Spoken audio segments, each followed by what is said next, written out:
All right. Well, welcome everyone. Thank you for being here tonight. I have the privilege of introducing the session tonight. I am Nicole Yelsey. I lead the Booth Alumni Club of Chicago. I also work for a company called KindWorks AI, so also work in the AI space. The Booth Alumni Club of Chicago is a full volunteer organization. We work super closely with the school, the alumni team there, mostly planning events. So it's all about continued education, opportunities for exchange of ideas and community. Over the last year, I think we've done about 30 events, a lot in person as well as virtual. We do things from happy hours to roundtables with professors, we just did one at Hard Rock Cafe, a big social and band with other schools. A couple of things that we have upcoming. We've done about every other month, we do a virtual mixer, which with Booth, Kellogg and Ross, really popular event, virtual networking opportunity. We have a small dinner with JP Dubé coming up this spring. And then we'll do a lot of other things from volunteering at the Chicago Marathon. So keep that on the lookout as well. So tonight we're joined by two of our faculty members, the Center for Applied AI faculty director, Sanjog Misra, Chicago H. Kellstadt Professor of Marketing and Applied AI, and Alex Imas, Professor of Behavioral Science and Economics, and Vasilo Faculty Professor. They're going to talk about the challenges, the limitations of AI, particularly in consumer markets tonight, and the broader systematic impacts of AI. We'll hear about the cutting edge research that the school is doing, and all of the exciting new things that are coming out of the school, and how AI and Booth and the center are really shaping policy innovation change. Yes. Okay, so the way we'll do this is I'll just give you a quick, short overview of the things that are happening at Booth with regards to AI, and then Alex will kind of be the star of the show. Tell you about his research on AI and discrimination, and then we'll have a little bit of a chat, and then open it up for discussion and questions. That's the plan. So very quickly, well mentioned, I am the faculty director for the Center for Applied AI. It's a relatively new center, and even newer is kind of our initiative to be external focused rather than, so it started off as a support center for faculty doing research in AI, and now we're kind of moving beyond that to provide service to alums, to students, elements of the community. Let me just give you an idea of when I came here now about 10 years ago, there weren't that many faculty talking about AI. About 5 or 6 years ago, we floated the idea of creating a center. At that point, maybe there were about 5 or 6 faculty who were interested in AI. Today, conservatively, I would say about half or more of our faculty are engaged with AI in kind of some meaningful way. And it's across disciplines. So there's interesting research, cutting edge research going on in a number of disciplines. So I come from marketing. There's a bunch of obvious applications of AI in marketing I won't go into, but even in accounting. Accounting is kind of probably the hottest area for AI right now. If you think about the fact that there's unstructured data, lots of it in accounting. There's our accounting faculty are kind of leading the charge on that front. There's research going on in finance. So Ralph Koygen and school authors have been working on building an embedding system for assets and asset pricing and investment strategies. That's just one example of stuff going on. Obviously, you're going to hear about behavioral sciences and kind of the interplay between behavior and AI today. There's work that's going on in operations management, not just in AI, but also in machine learning. We have a metrics and stats group that has done fundamental research and rethinking how machine learning and AI models are built up. So this is just across the board. There's huge amounts of kind of intellectual activity at Booth. But that's not enough. So we are also building an AI faculty group. That's the first new group that's going to be formed at Booth in a while. I think the previous group was the behavioral sciences group. That was renamed. That was renamed, yeah. So this is a literally brand new group. We now have 2 junior faculty that will be joining us, one this year, one the next year, and then we'll build that group. And these are people who are AI first, in the sense that their research focus is fundamentally on AI, and then they have tangential kind of interests in other application areas. So that's the way we thought about this, is that they're a service group, just the same way statistics and econometrics was a service group. This is going to bring in people who have core knowledge and competency in AI and then disseminate that to the rest of the faculty. The center's been doing a bunch of stuff. Like this is one event. We had an event in Bay Area hosted by Google, where we had about 140 or so alums show up for that event.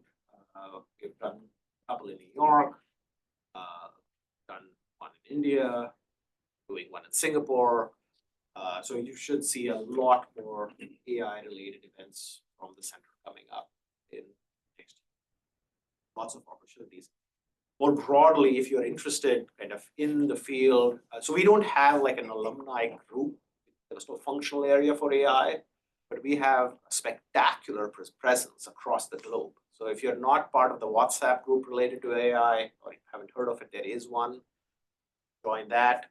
And we have some stellar, I mean, obviously there's people like Satya Nadella, who's an alum, but there's, for example, the person who heads up the product interface between Google DeepMind and Google is a Google alum.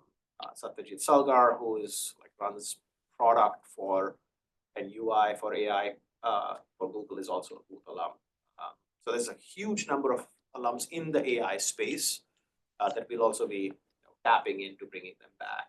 So we'll try and create that network as we go along.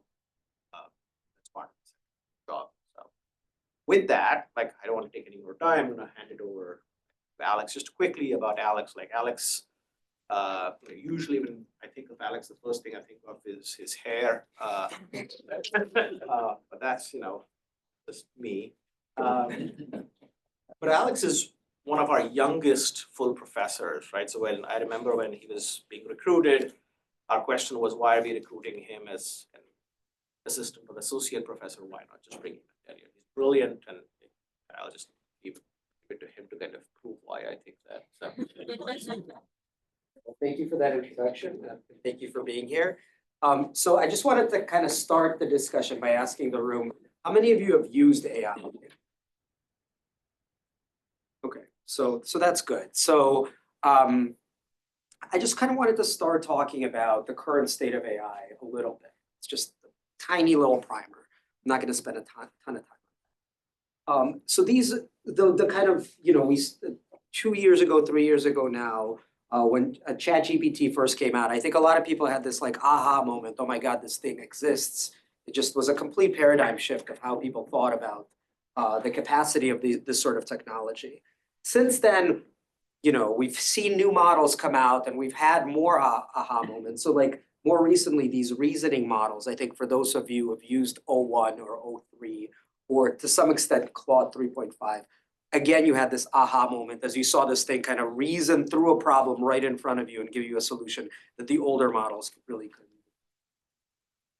The other thing is about the current state of AI and AI in general, the speed of adoption has been completely unprecedented with respect to technology. So these are from 2024, but these are already old. This is how fast these things move. I'll show you some data from last week that's different. So 40% of US adults 18 to 64 have used Gen AI. 40%. 65% of organizations are regularly utilizing Gen AI. These rates are much higher than any other tech that we've ever seen before. So for example, the internet took almost 3 times as long to reach similar types of adoption. Computers, even longer. And the important thing, and this is part of the conversation Sanjog and I will be having, is the thing about AI that's different from, let's say, a calculator or a personal computer. AI will have an impact on almost everything.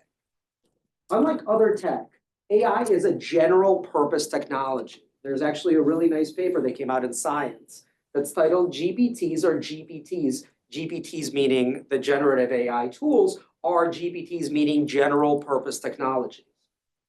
This is a paper from 2023 that's a collaboration between some folks. I'm collaborating with Daniel Rock, he's a professor at Wharton. Pamela Mishkin is actually a researcher at OpenAI. And what they did in that paper, they kind of tried to do a survey of a bunch of different industries, and within those industries, different tasks that various workers were doing within those industries, and tried to get a sense of what is going to be the penetration of AI that, given the models that we had at the time, as far as being able to replace or augment how people are doing their work. And in that paper, and again, this is an old paper at this point, this is 2023, they found that 80% of the US workforce could have at least 10% of tasks affected by AI, and 20% of the workforce may see 50% of its tasks impacted. These are really huge numbers. These are things that we should be thinking about carefully and thinking that, taking them very, very seriously as far as the impact on the economy and business. And this paper, again, came out before the reasoning model. And if you're a coder, if you're a mathematician, if you're an academic like ourselves, reasoning models are a huge game changer. I'll show you why in a couple slides. And that's to say the impact will likely be bigger. So let me give you an example. So this week on Monday, so I guess this is Tuesday, yesterday, OpenAI released, this is how fast things move in this space. OpenAI released something called Deep Research. Deep Research is based on the O3 engine. O3 is the newest reasoning model. And what this model aims to do, what this product aims to do, is essentially be able to write a report for you or an academic paper.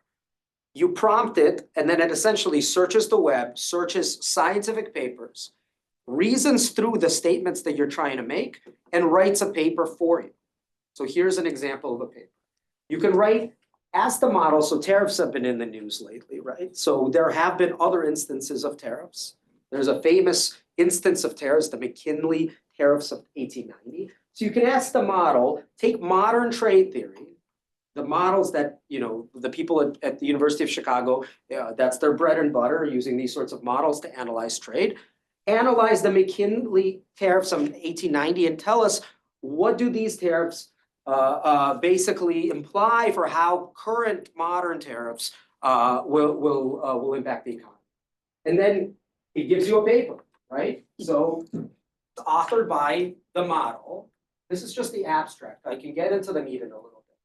But if you read the abstract, it's actually extremely interesting. So we find that while the McKinley tariffs accelerated the development of certain industries, and it was implemented in an area of changing comparative advantage for the United States, its overall welfare effects were mixed and likely negative. It considers both the consumer market, it considers the domestic production market, and things like that. And if you read the paper, which if you ask me afterwards, I can send you a link. It goes through the details, it goes through the math, it shows you, it crunches the numbers, it gives you tables, statistics, everything that you would need from an academic research paper. So this is an empirical paper. What about mathematical theory? Maybe some of you guys have heard these models can't do math, right? Well, they can do very, very, very advanced math. So you can ask the model to write a full theoretical academic paper analyzing the impact of private information on innovation. So you can think about an economy where everybody knows what everybody knows, or you can think of an economy where some people have private information about their ideas or their comparative advantage or something like that, and analyze what this private information sort of economy would have on innovation. It'll write you a paper. This is a math paper. It'll write down the model with private information, put in innovation into the model, and then it'll give you, for example, what the first welfare theorem will imply. The first welfare theorem fails, it turns out, when you have private information. So does the second welfare theorem. Turns out these are brand new results. This model came out yesterday. This paper came out, I don't know, between yesterday and today, right? This is pretty incredible stuff. We're talking about something that we really need to take seriously and we haven't seen the likes of before. So part of what I'm going to talk about today is starting to think about what the potential implications are. Again, it's really hard to work in this space because it's just everything is moving so fast. As soon as you start writing a paper, the whole space has already changed, right? 6 months ago, I was thinking about writing a paper on something like GPT-4. Right now, we're not writing papers about GPT. GPT-4 is super old now. We're writing about models that can do something like this. But let's try to think about what it means. For training and education, I think the implications are going to be huge. So here's one implication. So this is Kevin Bryan, is somebody, if you're interested in AI, he's somebody you should follow on Twitter. He's very close to the frontier on these things. He's an economist in Toronto. And here's what he says about the implications for education. So I'm an educator. I have students in my class. I cannot assign papers to students anymore. I can't, at all, right? Because I'm going to get a very good paper, a paper that I could probably teach in my PhD class that will not be written by the student. So there are 0 on-paper assignments that the average undergrad could actually do, which AI can't, right? You might think maybe there's AI detectors. They don't really work. This is just the idea of we have students and we have final projects. We give them an assignment. They give us a paper. That's over.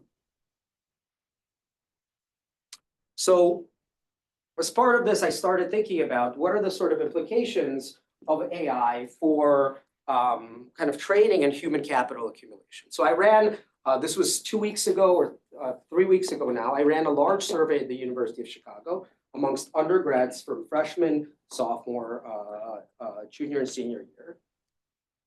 61% of students reported using AI in their work at least some of the time, which is not 100%. I actually thought 61 is pretty low, right? And they say that they use it at least some of the time. Some of them say I use it all the time, but 61% say. One thing that you might be worried about is that maybe they don't want to admit that they use AI. Because there's this stigma look, I relied on AI, this is not my work. So the way to get around this, since this might be an underestimate, is to ask everybody about how much their friends use AI.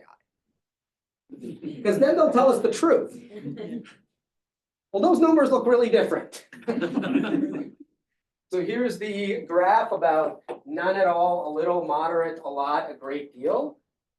40% say they don't use AI, but only 10% of their friends don't use AI. Only 5% say they use it all the time, and 20% of their friends use it. This is a huge sample of U Chicago undergrads, so their friends cover the space of U Chicago undergrads. Up on top, you see this is what people admit to doing, and the orange line is what they say their friends are doing. So what this tells me is that LLMs have a very high penetration on at least elite college campuses. So we should think about what are the implications of LLMs for the way that students learn.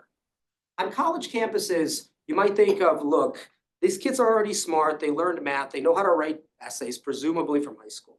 They go into college, they use LLMs to help themselves kind of learn faster or kind of augment their education. Well, what if these LLMs were introduced earlier, right? So anybody with a computer can log into ChatGPT and write a college essay. So what if LLMs got introduced at the high school level, which, I mean, what if? It's not a what if, they have been. Or the junior high school. Oh, sorry. I got ahead of myself. I collected one more piece of data. This is separately. Maybe this is not a big issue for us as professors if we can identify the use of LLMs. And basically, I ran a separate survey where I gave people a big prize for being correct in classifying a piece of writing from an LLM versus a person, and nobody can tell you. You can't detect it. Online detectors also do. So because it makes screening a lot harder, it makes it difficult to attribute attributes to skill. And kind of like the bigger issue that I'm thinking about right now is it may prevent, if you introduce it earlier in the pipeline, it may prevent the development in those skills in the first place. So there's a paper that recently came out in 2025, very recently. And this is a correlational study correlating AI tools and critical thinking skills. Like, big caveat, right? This is a correlational study. And it's, I don't, you shouldn't, hang your hat on these results, but they find a pretty strong correlation that younger participants exhibited higher dependence on AI tools and lower critical thinking skills compared to lower participants. Basically, an interaction between age, AI tools, and the ability of critical.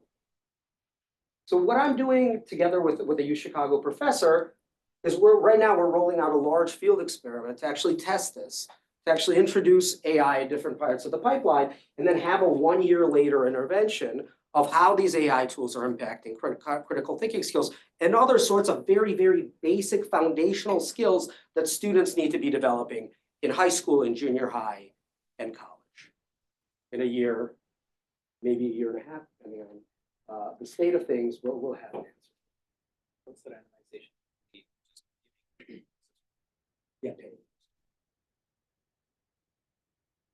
Because right from that survey that I just told you, actually, they use a lot of AI, but most of them don't pay for the subscription. The idea that there's going to be an intention to trade if you pay for their subscription. So what is the concern for business? If everybody, all of your employees are using AI all the time. AI is sometimes wrong. That's the concern. The foundational models are trained on almost the entire corpus of the internet. And if you've been on the internet for long enough, you know the internet has some pretty crazy stuff. So sometimes you ask AI to do something. For example, this supermarket introduced an AI tool for making meals, and somebody asked it for a cocktail recipe, and it told them to use ammonia, bleach, and 2 liters of water for a brand new cocktail called the aromatic water mix. All of this sounds simple. You take a large pitcher, you pour your ammonia in, add in the bleach, add in water, stir it gently, let the mixture sit for 5 minutes for the aromas to melt together, and then serve chilled and enjoy the fragrance. All of this sounds reasonable, right? So, and this one actually got traced to a Reddit post where somebody posted on Reddit a joke for a cocktail. So you can actually see where this LLM got this information from. And then the supermarket basically rolled out the LLM. The LLM was trained on this data that includes Reddit, and it just kind of spat it back up. This is Google's, flagship AI. This is very easy to do. If you've messed around on Google's flagship AI, it tells you nonsense 30% of the time. This is an example of dangerous nonsense. You can ask it various things like how many rocks should I eat a day? At least a couple weeks ago, it told you should eat 2 or 3. Things like this. But so this is an example of the AI being wrong. The other element that the AI can do, because it's trained on existing data, it could basically, you could basically strategically lead the AI to give other people on the internet or other people using it incorrect information. So here's an experiment. Let's say you have a personal website that you can edit. Put in something about yourself in text that a human can't read, but some sort of scraper can read in white text, right? So for example, Alex Imas grew up in New York City. He was born in New York City. He went to X high school. None of this is correct.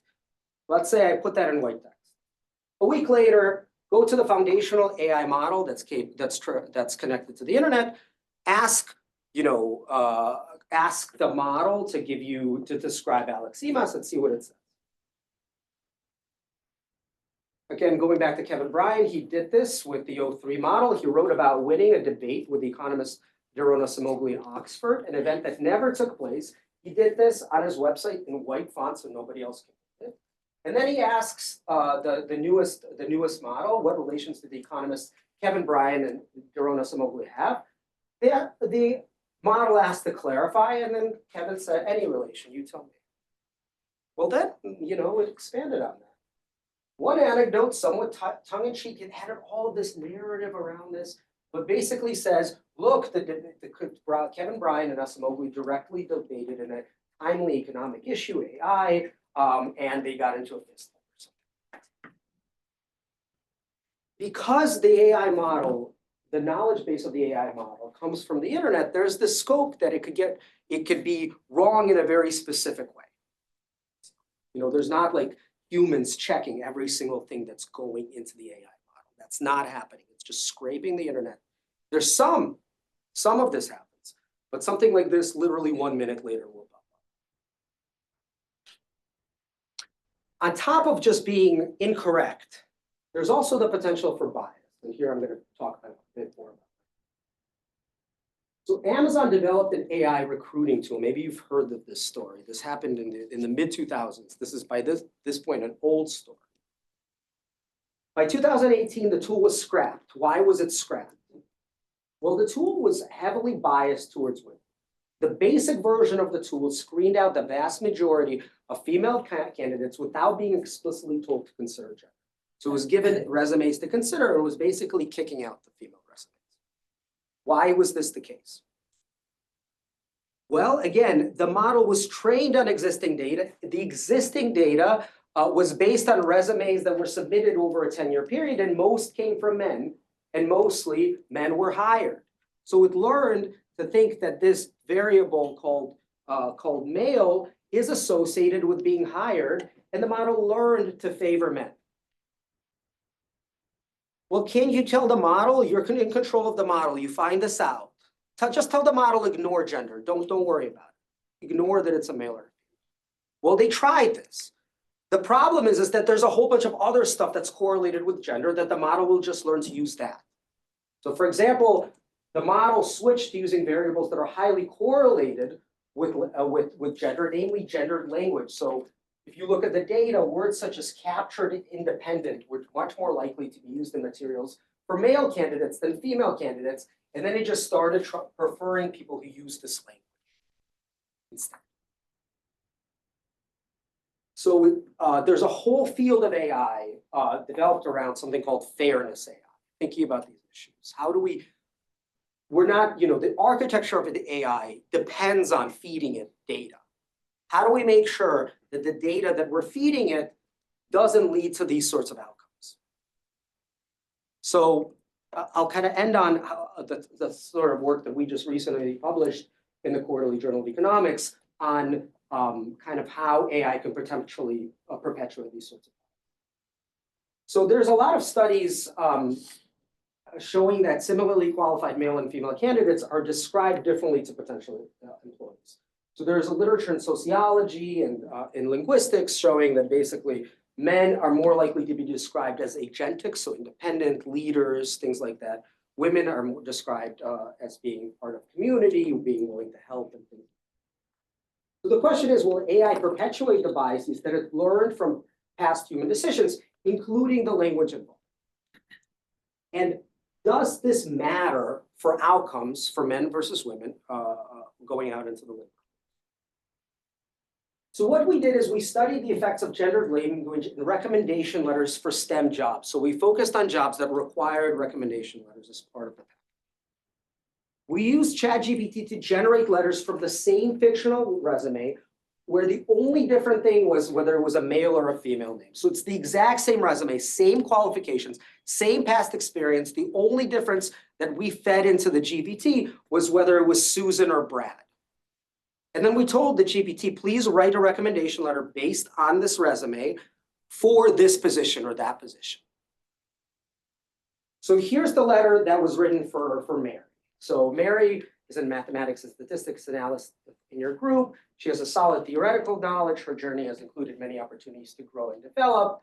During her tenure, she has commendable dedication to performing and developing models. She was involved and collaborated with senior actuaries. Her analytical skills were notable, but her projects occasionally benefited from close supervision.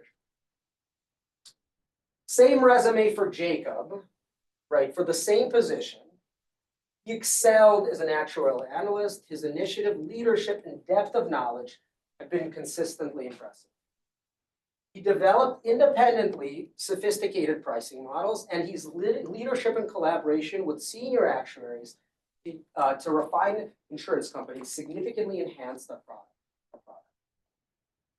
Hopefully this gives you a flavor that these resumes, these recommendation letters are quite different, despite being fed the exact same set of CVs. So the question we were interested in the paper is, one, does language matter? You could fit this through an algorithm to look at gender differences in language used, huge differences in agentic language, collaborative language, leadership language, and things like that. But does this matter in terms of kind of actual hiring outcomes? So what we did is we actually got hiring managers. We got them to participate in the study, and we presented them. These are hiring managers who actually had open jobs. And we incentivized this by saying, look, we have a pool of potential candidates for you, which we did. We partnered with University of Chicago's hiring center. And then we would basically tell them, look, rate these resumes in terms of how likely you want to hire them, and we will match those resumes characteristics to actual people who might want the job and send you their resumes together. And we presented these hiring managers with 3 different groups of resumes. One group of resumes is the male resume and the recommendation letter using the male language. So this is the male resume, and the letter was written based on the male. This is the endogenous F. Endogenous F, these are the female resumes with the letters that GPT wrote for the female resume. The exogenous F is the female resumes, but the letters were actually written for men, just the name was switched to the woman. So if you want to keep everything exactly constant, these are the 2 groups that keep everything constant. This third group is key. This is the group that has the different name, and it has the letter, despite having the same resume, written by GPT for the female. And then we elicited hiring probabilities and the prospective wages that they think these candidates would get at the firm.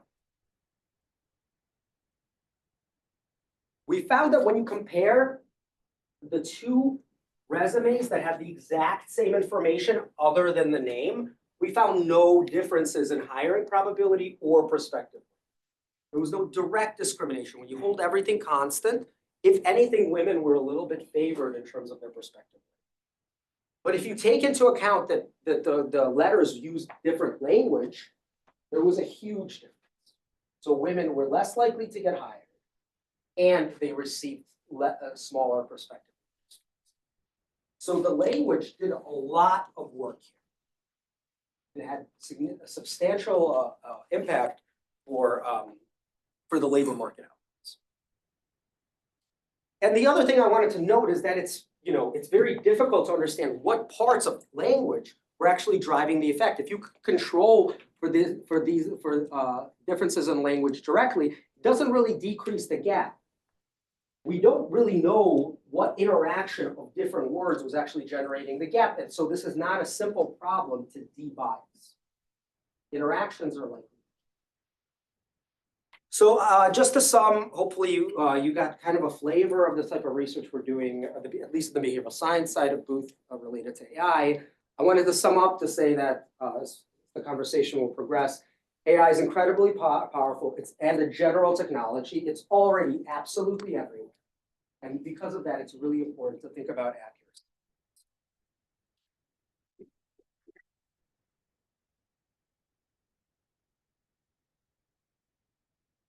Okay, we have 7. But let me just start things off with the questions, but I'll let you think of questions and then we'll open it up in a few. So just to, we were just chatting before we came into the room. I'm more of an optimist about AI and what it's going to do and so on and so forth. And Alex pointed out that he's really worried. So you want to share, like, just in general, like, based on this and any other things, that what's bothering you? I sound like a therapist, but What's bothering me? I'm really worried about the labor market disruptions of AI. That's kind of probably my primary worry. A lot of people bring up, and you're going to bring up in a second, the fact that we've had previous technology disruptions before, and people are employed and people are living happy, fulfilled lives. I think AI is different. I think AI is different because it's, again, a general technology. A calculator replaced some part of somebody's task, right? And sometimes it replaced a whole person in some narrow band of industries. But it also didn't replace math in general. People just switched, as we were saying before, to more abstract math. Similar for, the internet replaced some things, but it also augmented a lot of human abilities. So humans were able to communicate faster and things like that. So this is the different, in economics we call these complementarities, right? These were complements to human ability and skills. With AI, I'm worried that this is going to be a substitute, right? So as you saw, the AI now wrote a paper, if you read the paper carefully, you could submit that to an academic journal, not just as for a grade in a class. fair enough. So speaking of analogies, right? So the analogy I like to make is electricity, so we've had, like, industrial revolutions. The most recent one would be electricity. And with electricity, there was also this phenomenon of, like, massive disruption of the labor market. So there used to be people who would go out and light gas lamps. Those people don't have a job right now. But the flip side also is the way we think about these technologies. So if you go into old houses, right, that were built like at the time when electricity just came in, you look at the wiring inside those houses, what you'll see is that the wires are running through pipes, right, actual pipes. And the question is, why were they running the wires through the pipes? They were running the wires through the pipes because that's how gas went into the house.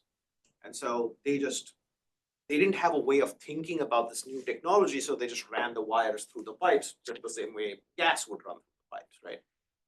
The point I'm trying to make is, yes, there's going to be disruptions. There's people who are going to lose their jobs, but at the same time, there's going to be a new equilibrium. There's going to be new ways of doing things and thinking about things that we still don't know. The analogy I like to give on that is, like, going back to the electricity thing, is like right now we've plugged in some light bulb and we see light and we think that's pretty awesome.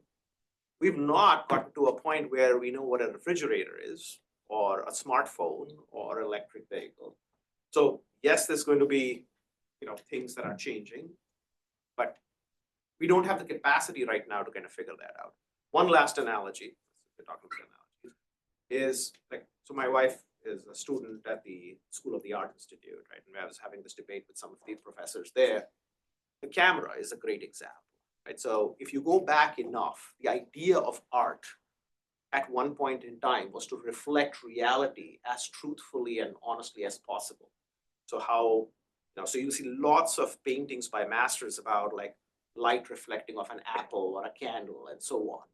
When the camera came out, people are like, art is dead.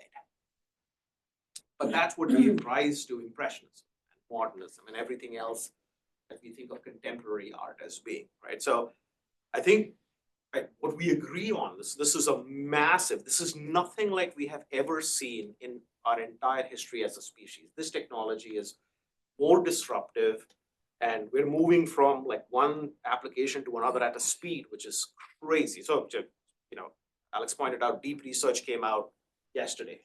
Today, there is an open deep research that's completely free, and you don't have to pay ChatGPT. It's like there's no technology that is safe anymore, in the sense of you don't get an advantage because of technology.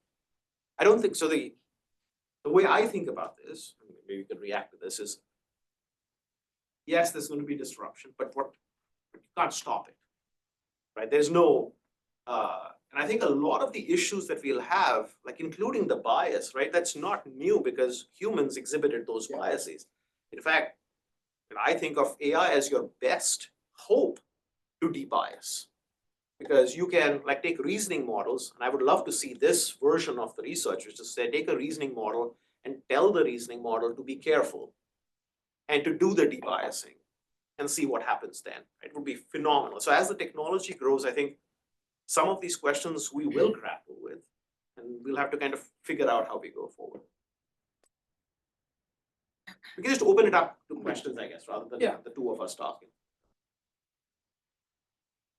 I had a similar thought that is there any research around whether it is easier to debias AI or humans? And will, when AGI comes, artificial general intelligence, will that be less biased than most of the humans? Well, I think the difference is that with humans, when you debias a human, you debias that person, right? With AI, you have to think about everything at scale. You debias one AI, you debias AI, right? Because there's so much linkage between the different models and like, if you debias, say, like one of the frontier models, everybody who's using that frontier model will have a debiased model. So if it's possible to do it, it's more effective. You're getting more bang for your buck. Now, is it possible to debias? That's a whole field of research. In some ways, yes, in some ways, no.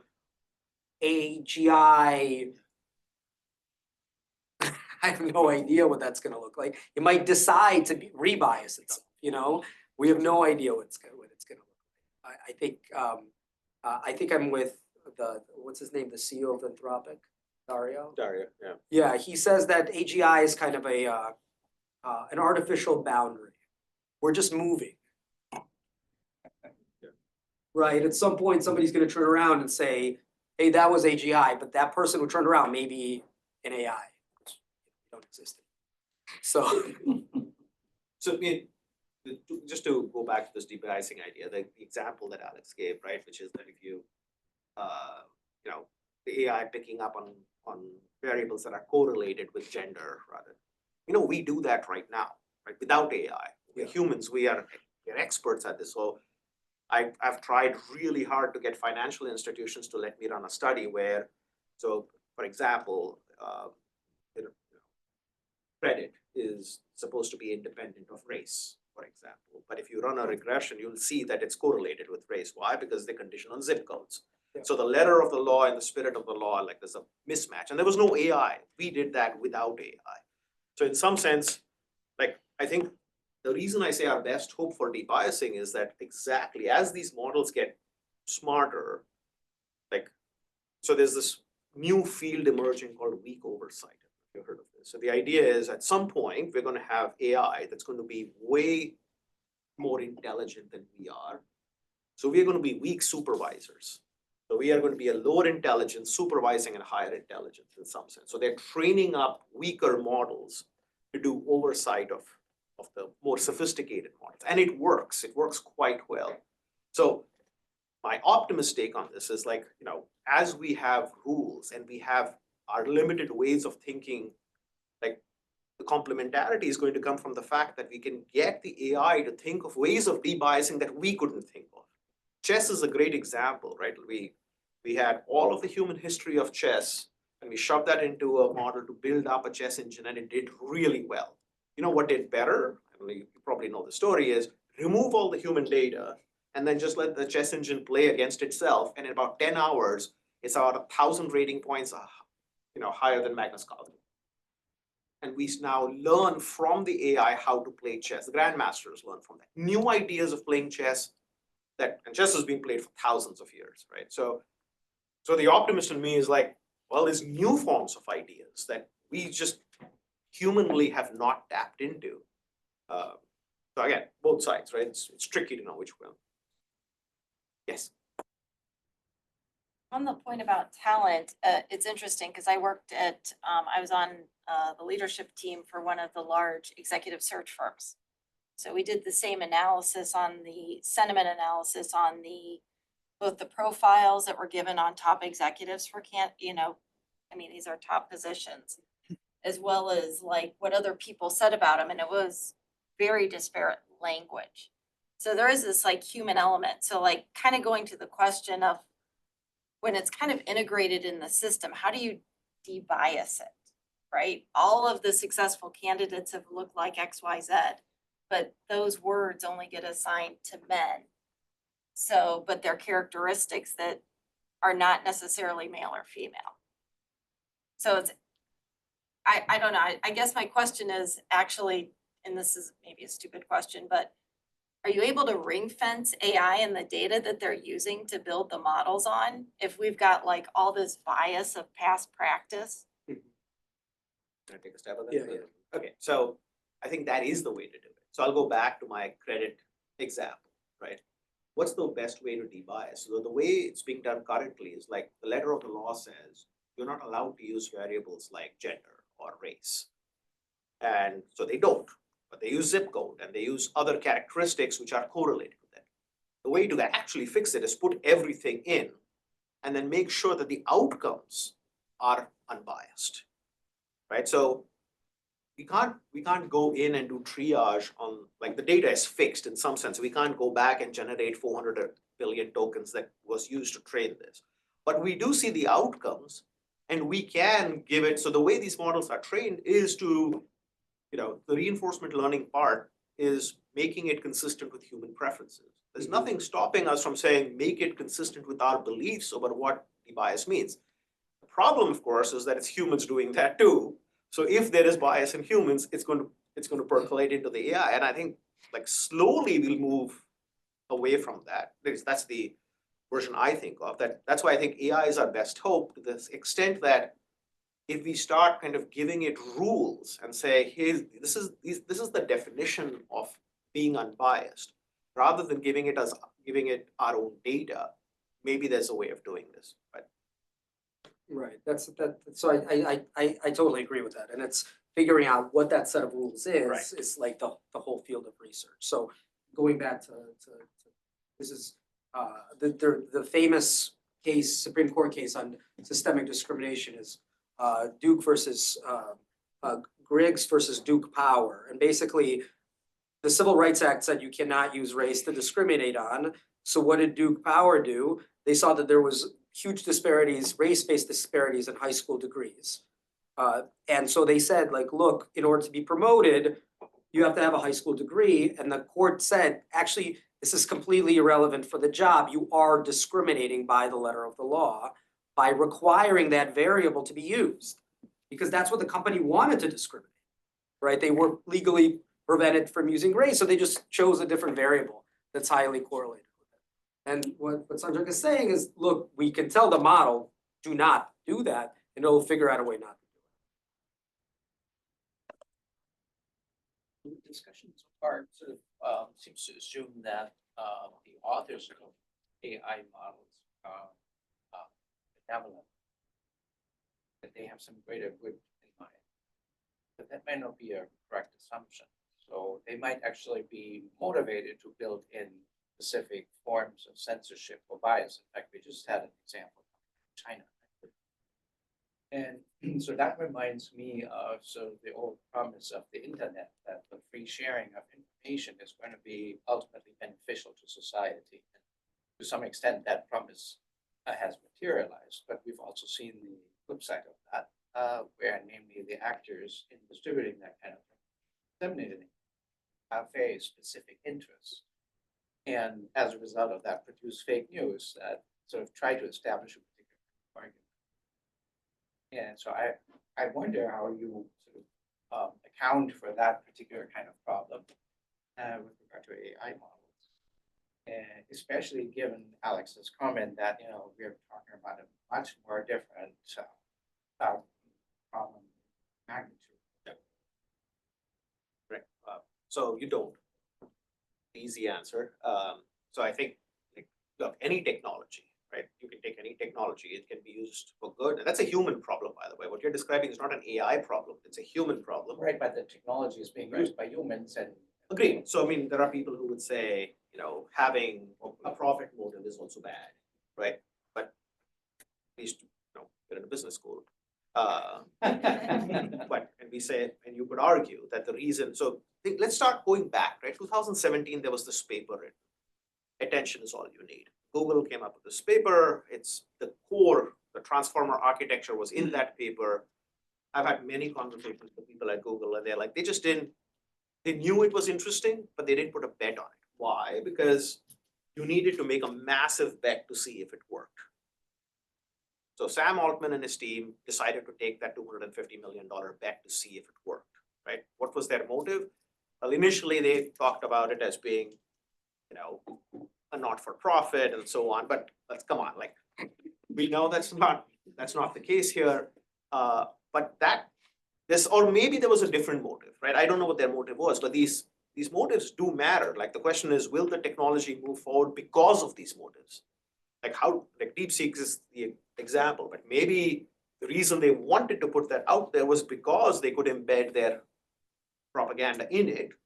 But because of that, they also outsourced the entire technology, which is now I can go in, I can remove that piece, I can use that core technology the way I want to use it.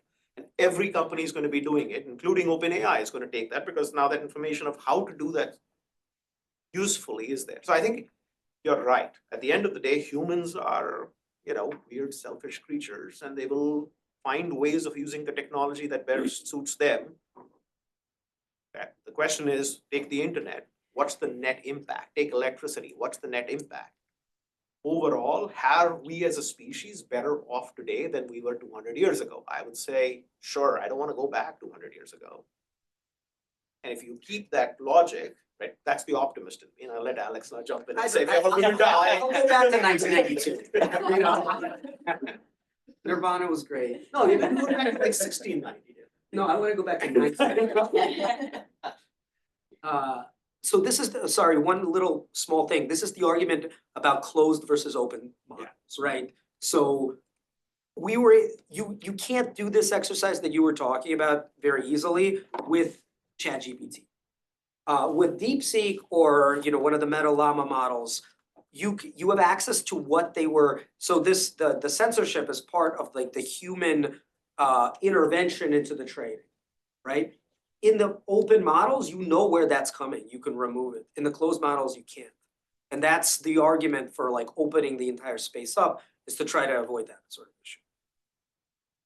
Yeah, Alex, you mentioned a correlation study between using AI tools and critical thinking. Mhm. So I was wondering, how can you run a causality study if basically your hypothesis is that this is bad for people or makes them like think less? In terms of ethically? That's a great question. That's something that we were actually, we talked about a lot. That is a hypothesis that we have, right? There's an alternative hypothesis. It will increase critical thinking skills because of the fact that, I have access to a technology that allows me to parse a lot more information and construct better arguments. If I read those arguments, I will develop critical thinking skills better. I think the argument for running the study is that it is critical to know what the answer is. Because whether we like it or not, so there's an institutional review board that tells me if it's ethical or not, right? And the guideline for something being ethical is whether it would happen anyway. And it would happen anyway, right? So it's like these technologies will be used by high school students. They're already used. So in some ways, we're very strapped for time because in a couple of years, like we can't even run the experiment because they're all using it. So can I just follow up on that? So first, I think like the cleverness of the research design that Alex didn't go into is the fact that you can kind of give people incentives to kind of adopt the technology or engage with it more and see what the causal effect is. But on the flip side, so I'm working on a project with the NGO in India called the Apprentice Project. And they are interested in critical thinking of kids. And they're using AI to extend critical thinking in kids. It's just the use case is different. What they've done, or what we've done is we basically built up.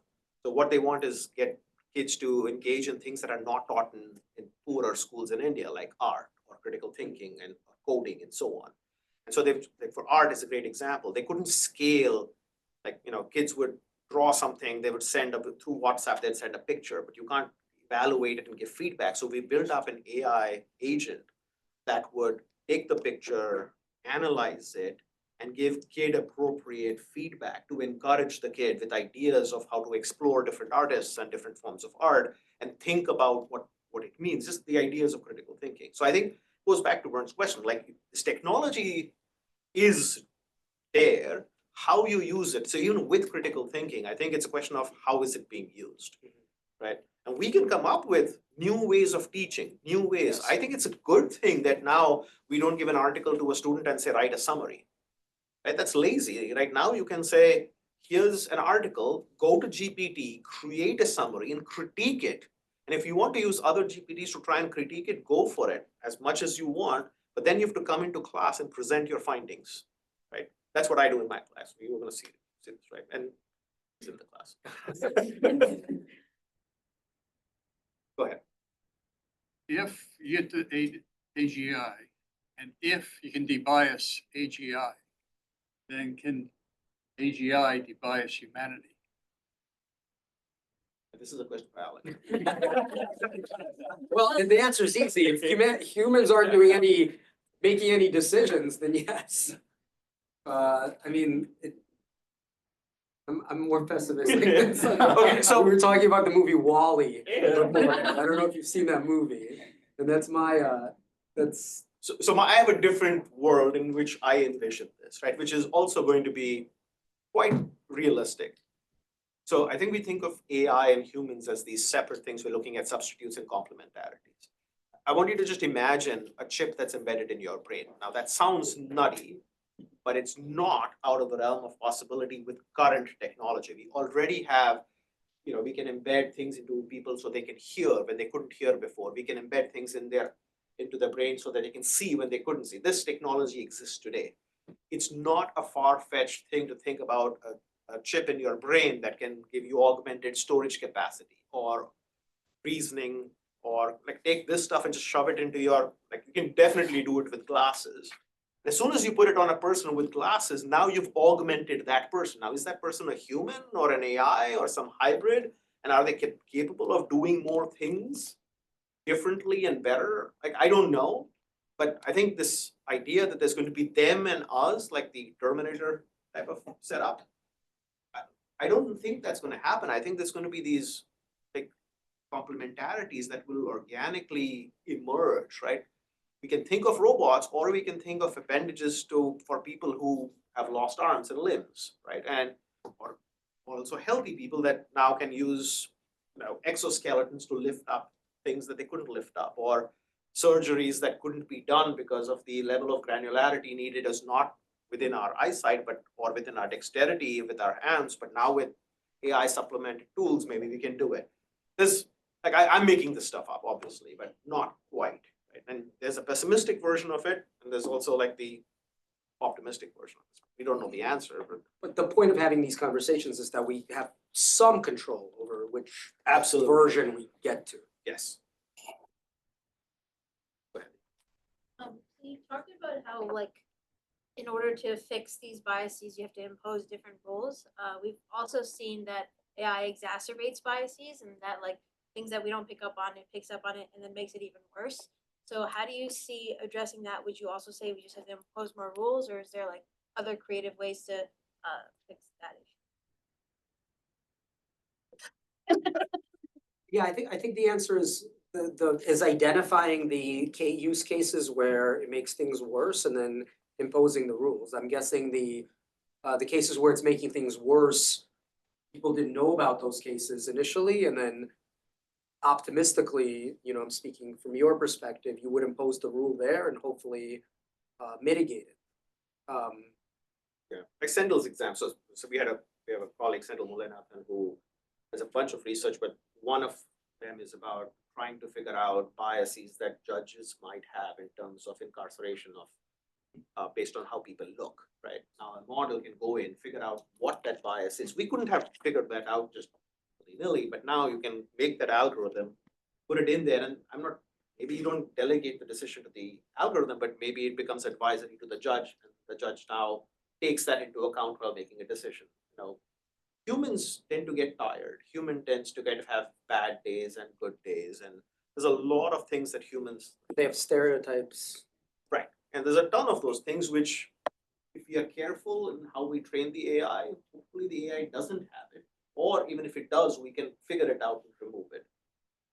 I don't have the answers to how, but it's possible, and that's the point, that it's actually possible to do. The field of, like you touch upon question of regulation, many countries are struggling with that. Decades ago, Isaac Asimov came up with 3 rules of robots. Robot must not hurt a human, must obey a human, and so forth. And those are very simplistic, but what kind of framework do you think would emerge in the coming decade about regulating? Maybe there's conferences devoted to that question. I've been to a couple of these conferences, and those are the conversations that they're having. I mean, you'd be surprised at how many times Isaac Asimov gets brought up at these conferences, because that's ultimately the goal of these things are getting powerful very quickly.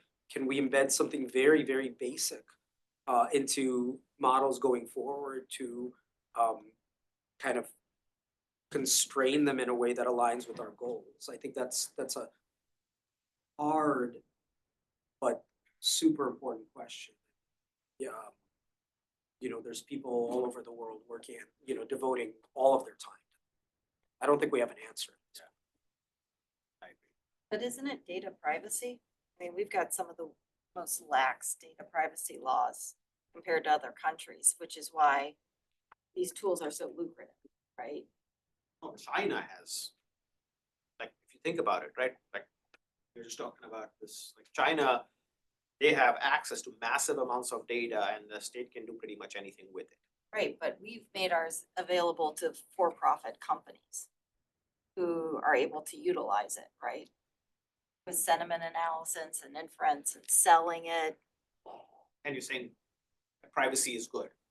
No, I'm saying we need more stringent We data need, privacy laws I because see. to protect the inflow into the models. yeah, it's a So the little models tricky. don't get access to all our data and then can impact us by, Yeah, it's a little tricky, getting it so back. privacy is kind of I have strong opinions on that. It's a different conversation at some point, but I'll leave you with this idea that, like, I did a project with SNAP recipients, the food stamps people. Everybody opted in, take all my data as long as you get me food. It turns out that if you had imposed privacy restrictions on the data that I used for targeting people and giving them I used marketing, algorithmic marketing AI tools to kind of get them to stay on Snap. Had I not done that, about $14 million less in that one program would be taken away from poor people. If you scale that up to the US, I presented this at the USDA, that's about $4.5 billion that you take away from the most poor because of privacy. So you think about. Okay, I'd say that, but I would also say that 10 years ago, even before all this, the largest tobacco company in the US knew exactly how much to push out in digital coupons to change the behavior. Absolutely. They would tell you, they're a behavioral data company. They know how to drive people to go buy cigarettes. Completely true, right? So I think that it goes back to humans versus AI. But so to me, we need to fix humans. If that's what you're saying, I completely agree. Let's fix humans. Right, on that note, we are well over time, so thank you for coming.